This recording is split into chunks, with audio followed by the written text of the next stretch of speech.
ఆనాడు భూసేకరణ చేసింది కేసీఆర్ ప్రభుత్వం, టెండర్లు పిలిచింది కేసీఆర్ ప్రభుత్వం, డిజైన్లు పూర్తి చేసింది కేసీఆర్ ప్రభుత్వం, నిధులు సమీకరించింది కేసీఆర్ ప్రభుత్వం.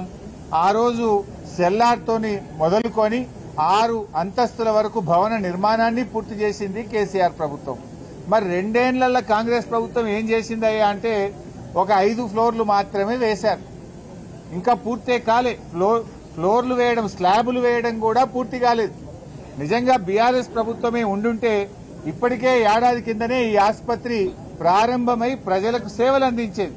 అంటే రేవంత్ రెడ్డికి ఎక్కడ కేసీఆర్ కు పేరు వస్తుందో, ఎక్కడ బీఆర్ఎస్ ప్రభుత్వాన్ని ప్రజలు గుర్తు చేసుకుంటారో అని కావాలనే ఈ ఆసుపత్రి యొక్క నిర్మాణాన్ని స్లో చేస్తా ఉన్నారు. అంటే ముందు చూపు లేని మందబుద్ధి కలిగిన నాయకులు వీళ్ళకి ఎంతసేపు రాజకీయమే తప్ప ప్రజలంటే పట్టదు, పేద ప్రజల వైద్యం పట్టదు.